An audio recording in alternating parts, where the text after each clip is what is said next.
Hello बच्चों, नमस्कार। Welcome to KGS. This is your NEET physics mentor Sachin Upadhyay. अगले 75 से 100 दिन सबसे ज्यादा प्रॉब्लम क्रिएट करता है फिजिक्स। बच्चा, फिजिक्स में ये आप सब लोगों का सवाल होगा कि सर हमारा अप्रोच क्या होना चाहिए जिससे हम एटलीस्ट 150, 160, 180 में से स्कोर कर सके। जाहिर सी बात है, आप अंत समय में पढ़ाई करने का सोच रहे हैं या जैसे तैसे आपको ये एहसास हो चुका है कि यार नहीं, मुझे मेहनत करना है, मुझे आखिरी इन 3 महीनों में इंप्रूवमेंट लाना है। मेरा पूरा साल जो भी गया, बट अब ये 3 महीने में मुझे अच्छा खासा स्कोर करना है और नीट में सिलेक्ट भी होना है। चलिए, अब हम रिजल्ट के बारे में नहीं सोचते हैं। रिजल्ट से पहले जो ये प्रोसेस है उसके बारे में सोचते हैं। रिजल्ट बेहतर हो जाएगा अगर हमने ये 3 महीने सुधार लिए। तो क्या सुधार लिए, इसी वीडियो के अंदर मैं आपको बताऊंगा बच्चा। Taught and mentor more than thousands of students बच्चा। अलग अलग प्लेटफॉर्म से मैंने फिजिक्स जो है पढ़ाया है बच्चों को। आपने कहीं ना कहीं मुझे फिजिक्स पढ़ाते हुए देखा ही है। सो अब जरा इन बातों के ऊपर गौर करिए। मैं आपको सबसे पहले वो चीज बताऊंगा जो आपको नहीं करना है। देखिए, कम समय बचा हुआ है, ज्यादा समय आपके पास नहीं है। अब ऐसे ही में अगर आप सोचेंगे कि मैं फिजिक्स का डेरिवेशन भी समझ लूं, सब कुछ समझ लूं, तो काम बनने वाला नहीं है।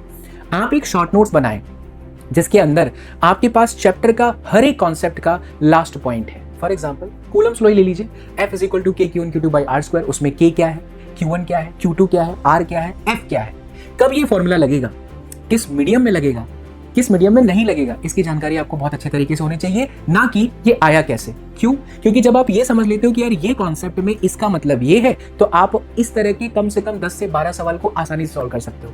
बच्चे की सबसे बड़ी प्रॉब्लम यही होती है कि वो डेरिवेशन समझता है, बट उस डेरिवेशन से आने वाला जो रिजल्ट होता है उसके ऊपर फोकस ही नहीं करता।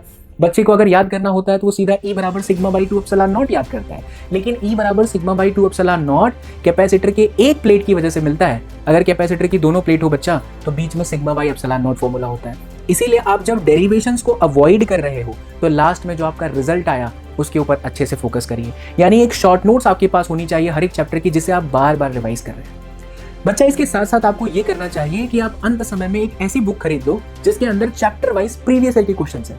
बहुत सारे लोग कहते हैं कि प्रीवियस ईयर के क्वेश्चंस क्या करने का क्या फायदा, क्योंकि हमें तो आंसर हटा गया है। मैं कहता हूँ 100% आपको करना चाहिए। कारण जानते हैं क्या है? चलिए कैलकुलेट करिए। पिछले 10 सालों से नीट का पेपर हो रहा है, या उससे पहले भी अगर हम AIPMT, PMT ये सब जोड़ ले तो कई सालों से मेडिकल की एग्जाम हो रही है। अगर मेडिकल की एग्जाम इतने सालों से हो रही है तो ये भी तो जाहिर है ना कि हर एक चैप्टर के हर एक कॉन्सेप्ट रिपीट हुए हैं। याद रखिए, नीट और जेईई जैसे कॉम्पिटिटिव एग्जाम में क्वेश्चन रिपीट नहीं होते, लेकिन कॉन्सेप्ट रिपीट होता है। इसका क्या मतलब है कि अगर हम कॉन्सेप्ट को ढंग से फील कर लें तो हम आसानी से किसी भी सवाल को सॉल्व कर सकते हैं। इसीलिए बच्चों, आप क्या करो, प्रीवियस ईयर की क्वेश्चन करो, क्योंकि जब आप प्रीवियस ईयर के क्वेश्चन कर लेते हो तो ये मेक श्योर हो जाता है कि अच्छा, कूलम्स लॉ से ऐसे ही क्वेश्चन आ रहे हैं, अच्छा करंट इलेक्ट्रिसिटी से ऐसे ही क्वेश्चन आ रहे हैं।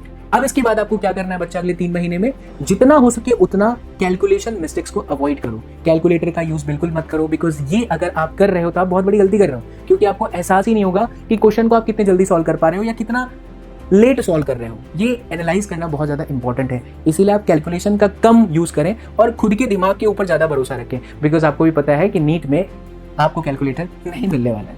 इसके साथ ही साथ बच्चा, जब आपने चैप्टर फिनिश कर लिया, आपने उसके प्रीवियस ईयर के क्वेश्चंस कर लिए, आप लगातार क्वेश्चन की प्रैक्टिस कर रहे हैं, तो वीकली एनालिसिस करने के लिए आप मॉक टेस्ट दीजिए। जितना ज्यादा से ज्यादा आप टेस्ट देंगे उतना ज्यादा से ज्यादा आपको पता चलेगा कि आपकी प्रिपरेशन कहाँ लैग कर रही है। देखिए, एक सीरियस एस्पिरेंट होता है ना, वो कभी भी ये नहीं सोचता है कि मुझे बहुत आता है, क्योंकि अगर वो ऐसा सोच ले कि मुझे फिजिक्स में सब आता है तो वहीं पर फ्लॉप हो गए। इसीलिए आप कभी ऐसा ना सोचे कि मुझे आता है, मैं ये टेस्ट स्किप करता हूँ। आप जहां से भी पढ़ाई कर रहे हैं, मेक श्योर करिए कि हफ्ते में जितना भी आपको पढ़ाया गया है उसका आप एक टेस्ट दे दो, और उस टेस्ट के जो भी क्वेश्चन है उसको डिस्कस करना बिल्कुल भी ना भूलें। अगर बच्चों आप ईमानदारी से अगले 3 महीने तक आपके पास जो भी समय बचा हुआ है इन बातों पर फोकस कर लिए जो मैंने जस्ट अभी आपको बताया है, दुनिया की कोई भी ताकत आपको नीट की फिजिक्स में 150, 160 स्कोर करने से नहीं रोक सकती है। मैं मिलता हूँ आप लोगों से हमारी लाइव क्लास में। तब तक के लिए बहुत बहुत शुक्रिया। Thank you so much for watching this video. जय हिंद।